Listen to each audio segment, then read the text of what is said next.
तो ये टॉपिक मैं सिंगल फेज ट्रांसफार्मर का लेकर आया हूँ। इस टॉपिक में देखेंगे कि ट्रांसफार्मर हमारा क्या काम करता है। तो ट्रांसफार्मर बेसिकली हमारा क्या करता है, वोल्टेज के मैग्नीट्यूड को इंक्रीज या डिक्रीज करता है। हमने क्या किया है, वोल्टेज हम इनपुट दे रहे हैं, यहाँ पर V1 वोल्टेज हम इनपुट दे रहे हैं जो कि I1 करंट लेकर जाएगा, और आउटपुट हमको क्या मिलेगा, I2 मिलेगा।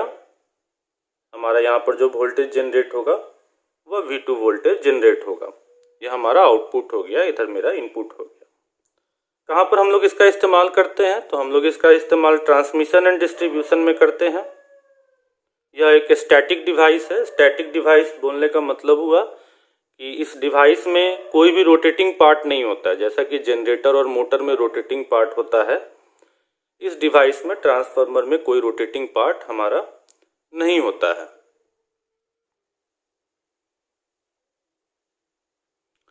तो हम लोग इसका इस्तेमाल ट्रांसमिशन एंड डिस्ट्रीब्यूशन में करते हैं।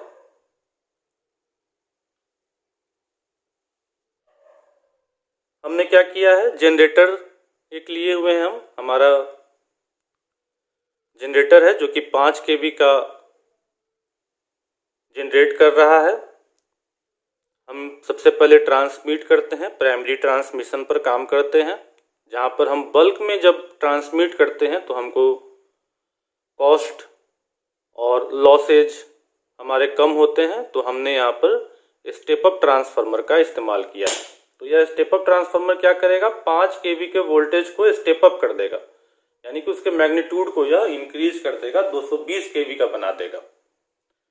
फिर 220 kV का बना दिया, फिर हम ट्रांसमिशन करने के बाद, प्राइमरी ट्रांसमिशन करने के बाद सेकेंडरी ट्रांसमिशन में हम आए।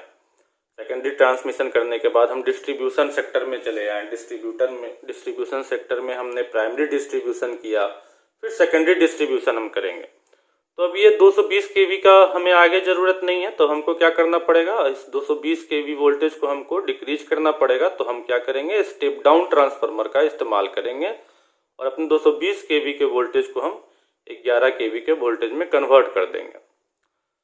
अब 11 kV के वोल्टेज में हमने कन्वर्ट कर दिया। अब हमको अपने मोहल्ले में करंट का सप्लाई करना है, तो 11 kV का तो हम नहीं सप्लाई करेंगे, 240 kV का हमको सप्लाई करना है। तो फिर हम यहाँ पर क्या इस्तेमाल करेंगे, स्टेप डाउन ट्रांसफार्मर का हम फिर इस्तेमाल करेंगे, जो कि मैग्नीट्यूड को डिक्रीज कर देगा, और फिर उसके बाद हम लोड से कनेक्ट कर देंगे। तो ये हमारा ट्रांसफार्मर का काम है। तो बेसिकली हमारे ट्रांसफार्मर 2 टाइप्स के हो जाएंगे। यह फेज पर डिपेंड करेगा। एक हमारा हो जाएगा सिंगल फेज ट्रांसफार्मर, और जो सबसे ज़्यादा इस 2 फेज ट्रांसफार्मर हमारा फेमस नहीं है, सिंगल फेज ट्रांसफार्मर के अलावा हमारे पास हो जाएंगे 3 फेज ट्रांसफार्मर। तो 2 टाइप के हमारे पास बेसिकली ट्रांसफार्मर हो जाएंगे। यह दोनों टाइप के ट्रांसफार्मर जो हैं, इनके काम करने का तरीका एक जैसा ही होगा। तो चलिए देखते हैं कि आखिर यह ट्रांसफार्मर काम कैसे करेगा।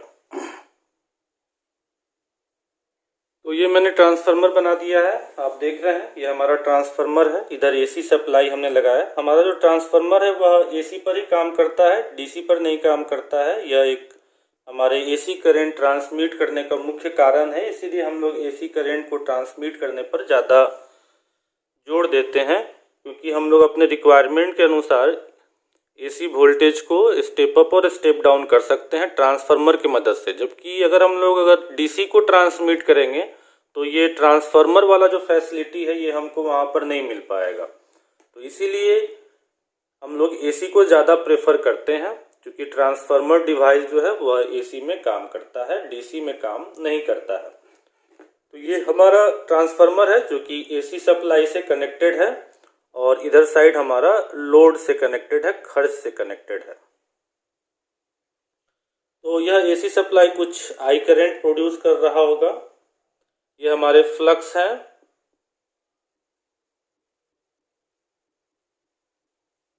फ्लक्स फाई है। ये हमारा आयरन कोर का बना हुआ है।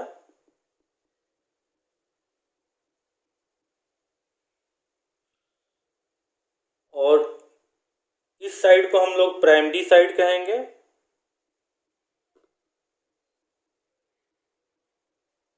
और इस साइड को हम लोग सेकेंडरी साइड कहेंगे। जिधर इनपुट लगा हुआ होता है उसको हम लोग प्राइमरी कहते हैं, और जिधर आउटपुट लगा हुआ होता है उधर को हम लोग क्या कहते हैं, सेकेंडरी कहते हैं। तो इसी अनुसार मैं इस वाइंडिंग को प्राइमरी वाइंडिंग भी कह सकता हूं और इस वाइंडिंग को मैं सेकेंडरी वाइंडिंग भी कह सकता हूं।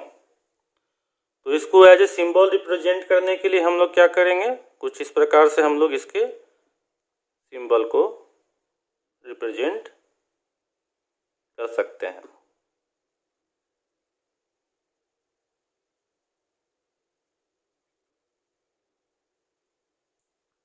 ये हमारा प्राइमरी साइड हो गया और ये हमारा सेकेंडरी साइड हो गया। तो यह जो ट्रांसफार्मर है आप इसका कंस्ट्रक्शन देख रहे हैं, यह दो इंडक्टिव कॉइल का बना हुआ है जो कि आयरन कोर पर बांधा गया है। स्टील कोर या फिर आयरन कोर पर हम लोगों ने क्या कर दिया है, कॉइल को बांध दिया है, वाइंडिंग को हम लोगों ने बांध दिया है। तो अब ये ट्रांसफार्मर काम कैसे करेगा, जैसे कि मैंने पहले ही बता दिया आपको कि जिस तरीके से सिंगल फेज ट्रांसफार्मर हमारा काम करेगा उसी तरीके से हमारा 3 फेज ट्रांसफार्मर भी काम करेगा। तो जैसे ही हमने प्राइमरी वाइंडिंग को सिंगल फेज एसी सप्लाई से कनेक्ट कर दिया तो एसी करंट जो है वह फ्लो करने लगा सर्किट में। अब जैसे ही एसी करंट फ्लो करने लगा सर्किट में तो अल्टरनेटिंग फ्लक्स भी यहाँ पर हमारे आयरन कोर में जनरेट होने लगे। अब यह अल्टरनेटिंग फ्लक्स जो है वह क्या हो रहा है, फ्लक्स चेंज करने लगेगा। नंबर ऑफ टर्न्स के हिसाब से यहाँ पर फ्लक्स क्या होने लगेंगे, चेंज होने लगेंगे, जिससे हम लोगों को सेकेंडरी वाइंडिंग हम लोगों ने लिंक करके रखा है, जोड़ के रखा है। तो हमारा जो वेरिंग फ्लक्स है वह वोल्टेज को इंड्यूस करेगा सेकेंडरी वाइंडिंग में, और फैराडे लॉ इलेक्ट्रोमैग्नेटिक इंडक्शन सिद्धांत के अनुसार हमारा करंट जो है वह सेकेंडरी की ओर फ्लो करने लगेगा। तो हम क्या किए हैं, हमने एक आयरन कोर लिया है, आयरन कोर को हमने वाइंडिंग कर दिया है नंबर ऑफ टर्न्स के हिसाब से। इधर से हम जैसे ही सप्लाई करेंगे तो फ्लक्स प्रोड्यूस होगा, और फ्लक्स हमारा क्या करेगा, फ्लक्स जब चेंज होगा तो वह वोल्टेज इंड्यूस करेगा, और वोल्टेज जैसे ही इंड्यूस हो जाएगा हमारा करंट भी फ्लो करने लगेगा। इस सिद्धांत के अनुसार मैंने बताया, तो मैंने बोला Faraday law of electromagnetic induction के अनुसार। तो इंडक्शन प्रोसेस हो रहा है हमारा यहाँ पर। इंडक्शन प्रोसेस दो तरह के होते हैं, एक सेल्फ इंडक्शन होता है और एक म्यूचुअल इंडक्शन होता है। तो यहाँ पर जो हमारा इंडक्शन प्रोसेस हो रहा है वह म्यूचुअल इंडक्शन प्रोसेस हो रहा है। दो सर्किट है तो हमारा यहाँ पर म्यूचुअल इंडक्शन प्रोसेस काम कर रहा है। तो कुछ इस प्रकार से हमारा ट्रांसफार्मर का कंस्ट्रक्शन है, जो आप अपने मोहल्ले में पोल पर लटका हुआ देखते होंगे। तो हमने क्या किया, एक चेम्बर हमने बनाया है, ये एक चेम्बर है। इस चेम्बर के अंदर में हमारा ये पार्ट वाइंडिंग है, कोर है, प्राइमरी वाइंडिंग हो गया यह, और एक सेकेंडरी वाइंडिंग हो गया। तो ये हमारा वाइंडिंग कोर है। ये बीच में हमने वायल भर के रखे हैं, ये हमारा टैंक का पार्ट है। ये इधर से हमने एक्सप्लोजन वेंट रखा है, और यहाँ पर हमने बुकोल रिले लगा दिया है। इसके अगर कोई प्रॉब्लम होता है तो उस प्रॉब्लम को डिटेक्ट करके सर्किट ब्रेकर तक रिस्पॉन्स पहुंचाने का काम रिले का होता है। तो हमने यहाँ पर एक बुकोल रिले लगा दिया। ये हमारा कंजर्वेटर है, और कंजर्वेटर के साथ हमने ब्रेथर कनेक्ट कर दिया है कि एयर वगैरह जो है वो इसमें इंटर कर पाए। ये हमारा कूलिंग ट्यूब है, ये देख रहे हैं इधर, और इधर हमने क्या रखा है, कूलिंग ट्यूब रखा है कि जब ये ट्रांसफार्मर चलते चलते गर्म हो जाएगा तो इसका हीट जो है वह यह वायल में डिसिपेट करेगा, और इस वेंट से निकलकर वह क्या करेगा, अपने आप को कूल करने की कोशिश करेगा, कूल कर लेगा, और जो गैसेस वगैरह हैं वह एक्सप्लोजन वेंट से निकल जाएंगे। और ये मैंने बुकोल रिले लगाया कि अगर कोई प्रॉब्लम वगैरह होता है तो रिले से उस प्रॉब्लम को सेंस कर लिया जाए और सर्किट ब्रेकर तक या सर्किट को ब्रेक करने का इंफॉर्मेशन पहुंचा दिया जाए। तो ट्रांसफार्मर में जो हमारा सबसे इम्पोर्टेंट पार्ट है वह कोर का पार्ट है, जो कि वाइंडिंग का पार्ट है। और इसके अलावा हमारे ट्रांसफार्मर में जो इम्पोर्टेंट पार्ट हो गए, ये कंस्ट्रक्शन मैं आपको दिखा रहा हूँ। वह एक टैंक हो गया, कंजर्वेटर हो गया, ब्रेथर, एक्सप्लोजन वेंट और भी सारी चीज़ें हमारे ट्रांसफार्मर में पार्ट्स हो गए। तो आप देख रहे हैं ये हमारा क्या हो गया, इसका कंस्ट्रक्शन हो गया।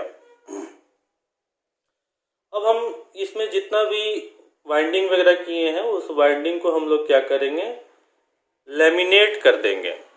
मैंने आपको बताया है कि हम लोग जब भी वाइंडिंग करते हैं तो हम लोग क्या करते हैं, वाइंडिंग को लैमिनेट कर देते हैं। वाइंडिंग को लैमिनेट करने के पीछे हमारा उद्देश्य वही होता है कि हम लोग ईडी करंट लॉस से अपने इक्विपमेंट को बचा पाएं। तो आगे समझते हैं। हमारा ट्रांसफार्मर कंस्ट्रक्शन के हिसाब से 3 टाइप्स का हो जाएगा। एक टाइप का हो जाएगा हमारा कोर टाइप, एक को हम बोलेंगे, दूसरे टाइप को हम बोलेंगे सेल टाइप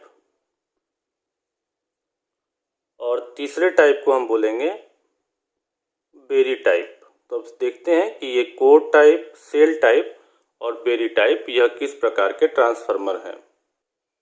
तो देखिए ये मैंने टाइप्स ऑफ ट्रांसफार्मर बना दिए हैं कंस्ट्रक्शन के हिसाब से। तो देखिए मैंने टाइप्स ऑफ ट्रांसफार्मर बना दिए हैं कंस्ट्रक्शन के हिसाब से। तो ये जो हमारा ट्रांसफार्मर है वह कोर टाइप ट्रांसफार्मर है।